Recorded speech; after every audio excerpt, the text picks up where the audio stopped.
നമസ്കാരം. Raf talks ഫുട്ബോളിലേക്ക് ഏവർക്കും സ്വാഗതം. യൂറോപ്പിലെ ടോപ്പ് 5 ലീഗുകൾ ഇപ്പോൾ അതിന്റെ അന്തിമ ഘട്ടത്തിലേക്ക് പ്രവേശിച്ചിരിക്കുകയാണ്. കിരീട പോരാട്ടം പല ലീഗുകളിലും കനക്കുകയാണ്. നമുക്കറിയാം, ജർമ്മൻ ലീഗിൽ ബയർ ലെവർക്യൂസൻ കിരീടത്തിലേക്ക് ഇപ്പോൾ എത്തിയിട്ടുണ്ട്. പക്ഷേ പ്രീമിയർ ലീഗിൽ അങ്ങനെയൊന്നുമല്ല സ്ഥിതി. വളരെ കടുത്ത കിരീട പോരാട്ടമാണ് അവിടെ നടക്കുന്നത്. അതുപോലെ തന്നെ യൂറോപ്പിലെ ഗോൾഡൻ ബൂട്ടിന്റെ കാര്യവും അങ്ങനെ തന്നെയാണ്. നമുക്കറിയാം, യൂറോപ്പിലെ ടോപ്പ് 5 ലീഗുകളിൽ ഏറ്റവും കൂടുതൽ ഗോളുകൾ നേടുന്ന താരത്തിനാണ് ഗോൾഡൻ ബൂട്ട് പുരസ്കാരം ലഭിക്കുക. കഴിഞ്ഞ തവണ ഏർലിംഗ് ഹാലൻഡ് ആയിരുന്നു അത് സ്വന്തമാക്കിയിരുന്നത്.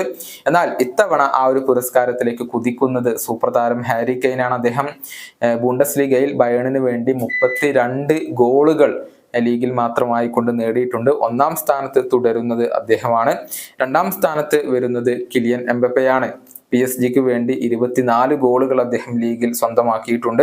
അതുപോലെ തന്നെ മൂന്നാം സ്ഥാനത്ത് വരുന്നത് സ്റ്റുട്ട്ഗർട്ടിന്റെ ഗിറാസിയാണ്. അദ്ദേഹം 24 ഗോളുകളാണ് സ്വന്തമാക്കിയിട്ടുള്ളത്. നാലാം സ്ഥാനത്ത് അർജന്റീൻ സൂപ്പർ താരമായ ലൗറ്റാറോ മാർട്ടിനസ് വരുന്നു. ഇന്റർ മിലാന് വേണ്ടി 23 ലീഗ് ഗോളുകൾ അദ്ദേഹം നേടിയിട്ടുണ്ട്. അഞ്ചാം സ്ഥാനത്ത് വരുന്നത് ലോയിസ് ഒപ്പൻഡയാണ്. RB ലീപ്സിഗിന് വേണ്ടി 21 ഗോളുകൾ.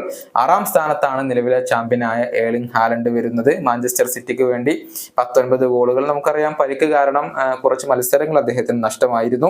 അതുപോലെ തന്നെ ഏഴാം സ്ഥാനത്ത് ഒല്ലി വാറ്റ്കിൻസ് വരുന്നു. ആസ്റ്റൺ വില്ലക്ക് വേണ്ടി 18 ഗോളുകൾ നേടിയ അദ്ദേഹം ഇപ്പോൾ മികച്ച ഫോമിൽ കളിക്കുന്നു.